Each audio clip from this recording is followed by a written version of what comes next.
There are Yeah. also some more progressive queer groups, mostly online, and I sometimes talk with them, but I avoid them generally because I do not want to ruin my mood. I have research to do, I have papers to write. I do not want to waste too much time on complaining about everything.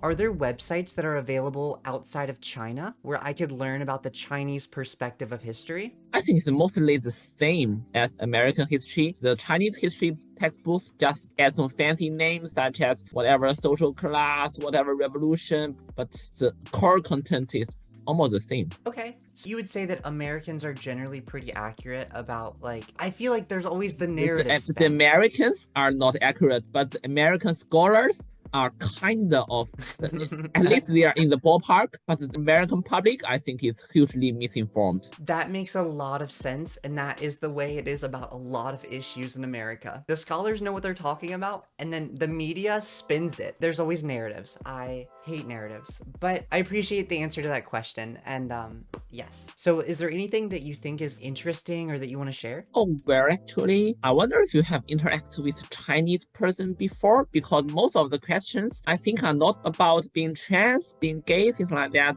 It's more about life in China. But actually, if you wonder so much about China, you can come here under the visa-free transit policy. I think you can have a look yourself, because whatever I told you is from only one Chinese person's perspective who lives in a large city, in a lower middle class family, and is non-binary trans family. So if you want to learn more about China, you can come here to experience yourself. Yeah, and I apologize for that, because you're right. You are the first Chinese person I've ever spoken to on like a call like this. I've had Chinese people in my university classes, but never like on a call like this talking about China, if that makes sense. Or life in China. Is it safe for trans people in all parts of China, or do you feel like in more rural areas there can be more dangers?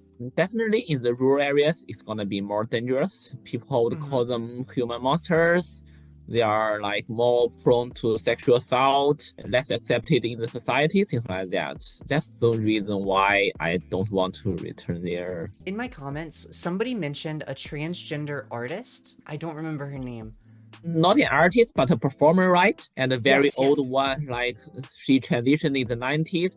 Yes, yes. Yes, I know, Jinxing, okay. They were saying that she got like canceled for promoting transgender stuff. If you as a trans person want to look at other Chinese trans idols, are there people that you can look to for motivation or encouragement? Like in America, we have a lot of stories about the LGBT community over the past 70 years, right? I'm curious if there are any parallels for like Chinese communities. No, not actually, because most trans people are pretty young. They are 20 something. They are too young to become idols, to become public figures. Maybe 20 years later, when we grow old, become scientists, PI, movie stars, the younger generation of trans people may have something to look up to. Do you think that China will move in a more progressive direction because of the interconnectedness? Or do you feel like a lot of those conservative values will like stay? Well, actually, I think the progressive values will override the conservative ones, because most of the people in China are getting educated in higher education, in college, getting PhD, doing masters, going overseas. The conservative things, conservative values mainly stem from the lack of education. And nowadays, the competition is very harsh. This social pressure is very strict, and a lot of young people just politically move to the left. They are gonna read some theory, Marxist theory, queer theory, things like that, and that also makes them more radical, more progressive. Thank you very much.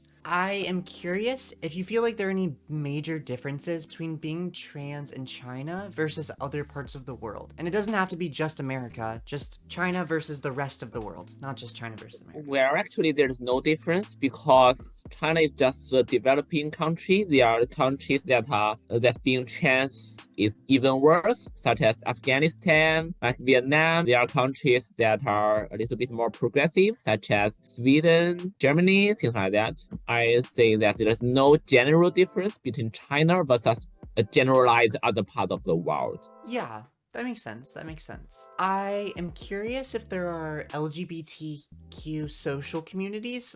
For example, in America, when America was not quite as accepting or open about LGBT culture, there were these things called like balls or like the ballroom scene, which was like an underground LGBT scene where they would go and dance and just have like free expression with each other and not have to worry about people that hate. I'm curious if there are similar things like that in China, Yeah. or if it's Yeah, true.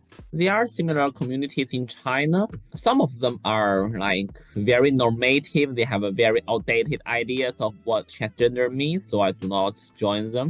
But there are Yeah. also some more progressive queer groups, mostly online, and I sometimes talk with them, but I avoid them generally because I do not want to ruin my mood. I have research to do, I have papers to write. I do not want to waste too much time on complaining about everything. Yeah. Do you feel like the trans community does that a lot? Do you feel like they like to kind of complain a lot rather than focus on other things? Sadly, I think for some communities it's true because China is generally more conservative compared to the West. And we face a lot of discrimination, especially from older people. And in the younger people, I think mostly from straight men and trans exclusionary radical feminists. So there are a lot of things to complain, sadly. You mentioned discrimination. Is there just no legal protection against discrimination, or is that a similar situation to like the conversion camps where it's not legal, but people still do it? There's no legal protection nor legal discrimination. The government is like neutral, no position, they are neutral. Only about LGBT or about everything? About LGBT, I think the government The, just doesn't care. It's neutral. It's entirely up to the society, and unfortunately, the society is conservative mostly. yeah. Does China have discrimination protection for like women, for example, or maybe disabled people? We do have anti-discrimination policies, Mm-hmm. like for women, for disabled people. We do have these progressive policies. Transgender activism is a very recent thing in China, like only the past decade. So I think Mm-hmm. the government doesn't have the time to react. Is there a lot of interaction between the government and like the people in China?